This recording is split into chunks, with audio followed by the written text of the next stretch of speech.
تو ہمارے جب تمام کاموں کا ایک مقصد ہے کہ اللہ راضی ہو، تو ہم جو ذمہ دار ہیں مدرسے کے، جو اساتذہ ہیں پڑھانے والے، جو طلبہ ہیں پڑھنے والے، جو معاونین ہیں، ان سب کے دل میں یہ احساس ہونا چاہیے کہ ہم جو بھی کام کر رہے ہیں وہ اللہ کی رضا کے لیے کر رہے ہیں.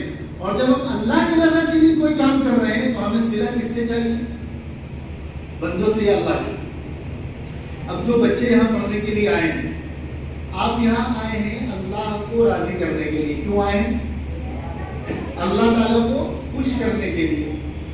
اب اگر یہاں کوئی تکلیف ہو، کوئی پریشانی ہو، کھانا اچھا نہ ملے، رہنے کو جگہ اچھی نہ ہو، کولر نہ لگے ہو، ٹھنڈا پانی نہ ملتا ہو، تو آپ پریشان ہوں گے یا برداشت کر لیں گے؟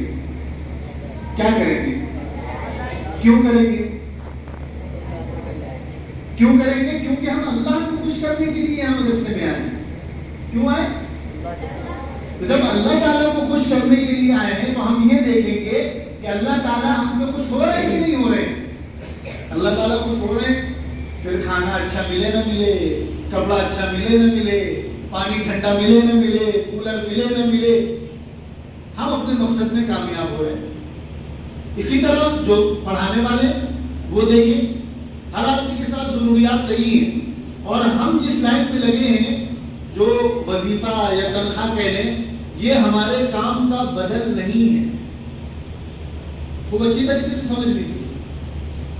جو لوگ بھی دین پڑھ رہے ہیں، پڑھا رہے ہیں، اور وہ ان کا ذریعہ معاش ہے، وہ دین پڑھانے کا بدل نہیں ہو سکتا. یہ اللہ کا دین ہے، دنیا کی کوئی چیز اس کا بدل نہیں ہو سکتی. یہ تو اس لیے ہے کہ چونکہ ہم نے اپنے آپ کو اللہ کے دین کے لیے وقف کر لیا، تو ظاہر ہے ہم بھی انسان ہیں، ہمارے ساتھ ضروریات ہیں، تو کم از کم اتنا ہو جائے کہ ہماری ضروریات پوری ہو جائے. ہم مدرسے میں تنخواہ کے لیے نہیں پڑھا رہے ہیں. مدرسے میں کیوں پڑھا رہے ہیں؟ اللہ کے لیے پڑھا رہے ہیں. تو اگر کوئی کم بیشی ہو جائے، اپنے مزاج کے خلاف کوئی بات ہو جائے اور ہم جیسا چاہتے ہیں ویسا نہ ہو پائے، تو یہ میں سب سے پہلے کیونکہ بیان کر دینا تو بڑا آسان ہوتا ہے، اصل جس کے اوپر گزر رہی ہے وہی جانتا ہے. تو ہم یہ دیکھیں کہ بھائی ہم اس لائن میں کیوں لگیں. اگر اسی لیے لگیں کہ ہمارا گھر اچھا ہو جائے، ہماری سواری اچھی ہو جائے، تو پھر اس لائن میں لگنے کا کوئی فائدہ نہیں. اگر ہم اس لیے لگیں کہ اللہ راضی ہو جائے، تو پھر ہم یہ دیکھیں کہ ہم اپنے مقصد میں کامیاب ہیں کہ نہیں. اگر کامیاب ہیں تو باقی چیزوں میں کمپرومائز کیا جا سکتا ہے، برداشت کیا جا سکتا ہے. اسی طرح ذمہ داران یہ دیکھیں کہ ہم نے مدرسہ کیوں کھولا، ہم ان بچوں کو یہاں کیوں لے کر آئے، ہمارا مقصد کیا ہے. اس معاملے میں ذمہ داران کو ایک دم کلیئر ہونا چاہیے. اور کسی بھی ادارے کی ترقی کے لیے، کامیابی کے لیے، بقا کے لیے، حفاظت کے لیے سب سے بنیادی چیز ذمہ داران کی نیت ہے.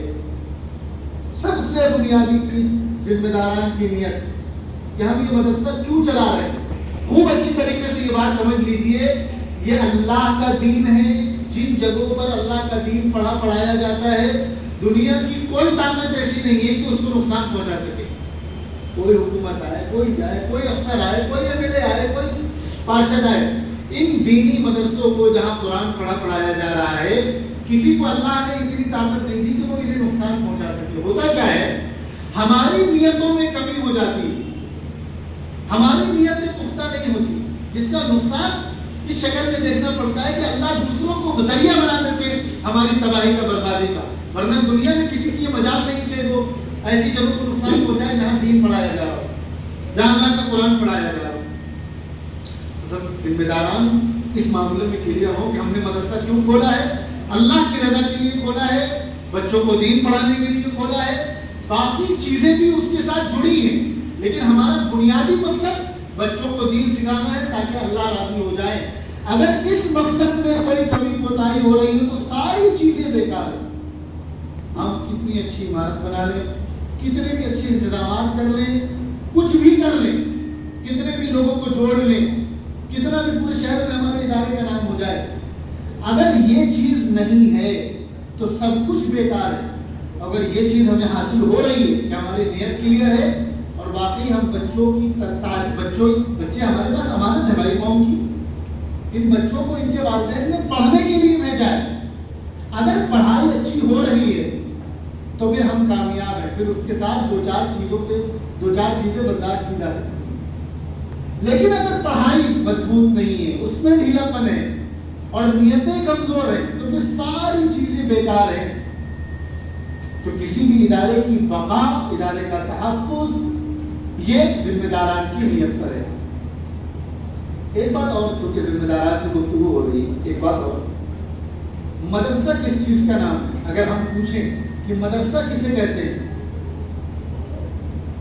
میں جو سمجھتا ہوں مدرسہ نہ اساتذہ کا نام, مدرسہ نہ عمارت کا نام ہے نہ طلبہ کا نام ہے. مدرسہ دو چیزوں کا نام ہے, کتابوں کا اور اساتذہ کا.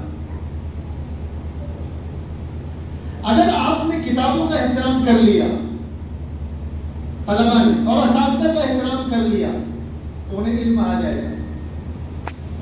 اگر اساتذہ کی بھی احترامی ہوئی, کتابوں کی بھی احترامی ہوئی, لاکھ محنت کر لیں, اللہ تعالیٰ ایسے لوگوں کو اپنے علم کا نور عطا نہیں کرے. دوسری چیز جو ذمہ داروں سے متعلق ہے, مدرسہ نام ہے اساتذہ کا. کسی بھی ادارے کی بنیاد وہاں کے اساتذہ ہوتے ہیں, تو ذمہ داران کی ذمہ داری ہے کہ وہ اساتذہ کو اپنا معاون سمجھیں, اپنا ملازم نہ سمجھیں. یہ اساتذہ, یہ دین پڑھانے والے اللہ کے ملازم ہیں, ہمارے نہیں, یہ ہمارے معاون ہیں. یہ وہ بنیادی کمیاں ہیں جو میرے اندر بھی موجود ہوں گی.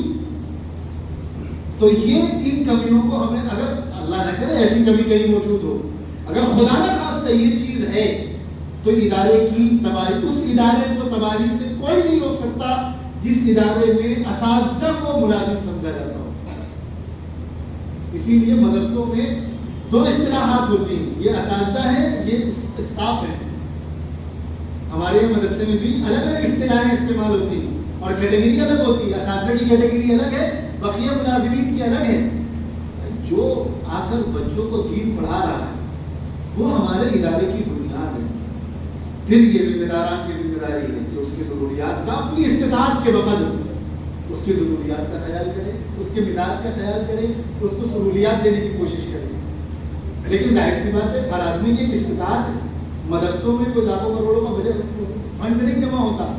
یہاں تو صورتحال مل جاتی ہے کہ سال ختم ہوتے ہوتے ذمہ دار مفروض ہوتا ہے. اب یہاں پر یہ اساتذہ کی ذمہ داری ہے کہ وہ کوآپریٹ کرے. اگر انہیں یہ لگ رہا ہے کہ ہمارا جو ذمہ دار ہے, جو ناظم صاحب ہیں, جو بھی وہ ہمارے ساتھ اچھا معاملہ کر رہے ہیں, وہ خیال کر رہے ہیں, وہ تعلیم پر بھی توجہ دے رہے ہیں, تربیت پہ بھی توجہ دے رہے ہیں, اساتذہ کے ساتھ بھی اچھا معاملہ کر رہے ہیں, دوستانہ معاملہ کر رہے ہیں اور اچھے سے اچھا کرنے کی کوشش کر رہے ہیں, اس کے بعد پھر یہ اساتذہ کی ذمہ داری ہے پھر اگر کوئی کمی پیشی ہو جائے تو اسے برداشت کریں. اور ہم جس کام کے لیے مدرسے میں آئے ہیں ہم 100% امانت داری کے ساتھ وہ کام پورا کریں. درسگاہ میں اگر ہم بیٹھے ہیں تو پھر ہم صرف درسگاہ پہ ہوں. بچے کو ہم پڑھا رہے ہیں تو اس اتنے دیر 4 گھنٹہ 6 گھنٹہ ہم صرف معلم ہوں. یہ اصل میں چین ہے, پوری ایک چین ہے. طالب علم اپنی ذمہ داری سمجھے, والدین اس کی اپنی ذمہ داری سمجھے, اپنی نیتیں درست کرے, اپنے مقصد کو سمجھے کہ ہم نے اپنے بچے کو مدرسے میں کیوں بھیجا ہے. اگر اللہ کو راضی کرنے کے لیے بھیجا ہے اور اللہ کے دین کے سیکھنے کی خاطر, اگر بچے کو کسی دن 4 گھنٹے پڑھ گئے اور اگر والدین آ کر مدرسے میں ہنگامہ کر رہے ہیں, اس کا مطلب آپ کا مقصد کلیئر نہیں ہے. آپ کو نہیں پتا کہ آپ کے بچے کو کیوں بھیجا ہے. اللہ کے دین کی خاطر پوچھیے علماء سے. اللہ کا دین سیکھنے کے لیے بچوں کو جو مار پڑتی ہے, جہاں جہاں چھڑی پڑے گی, اللہ کی ذات کو امید ہے کہ وہاں جہنم کی آگ حرام ہو جائے گی. جب اللہ کی رضا کے لیے بچوں کو بھیج رہے ہیں تو ان ساری چیزوں کو برداشت کرنا ہے. تو یہ بچے اور ان کے والدین کی ذمہ داری ہے. اساتذہ کی یہ ذمہ داری ہے کہ وہ اپنی ذمہ داری کو سمجھیں, وہ اپنے ذمہ داران کے ساتھ کوآپریٹ کریں, ان کا تعاون کریں اور اپنے آپ کو یہ سمجھیں کہ یہ بچے ہمارے پاس قوم کی امانت ہیں. ہم کو جس کے لیے والدین نے بھیجا ہے وہ کام ہمیں کرنا ہے. اور ذمہ داران کی یہ ذمہ داری ہے کہ وہ اپنی نیتیں درست کرے کہ ہم مدرسہ کیوں چلا رہے ہیں. اگر خدا نہ خواستہ اپنا کوئی ذاتی مفاد وابستہ ہے تو اللہ سے توبہ کرے. اور یہ اللہ کے دین کی برکت ہے کہ جو اپنے آپ کو اللہ کے دین کے لیے وقف کرتا ہے, اللہ اس کی دنیا بھی بہت اچھی بنا دیتے ہیں. اگر معتمم اور ناظم حضرات ان کی زندگی دیگر اساتذہ کے مقابلے میں زیادہ اچھی نظر آتی ہے، تو اس کا مطلب یہ نہیں ہے کہ ان کے پاس بہت فراوانی ہے۔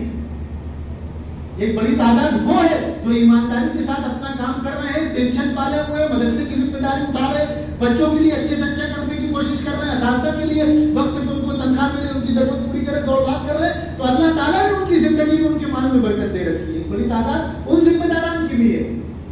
ایسے لوگوں کو اللہ نے متوجہ کر رکھا ہے کہ ان کے ساتھ خصوصی معاملہ کرتے ہیں۔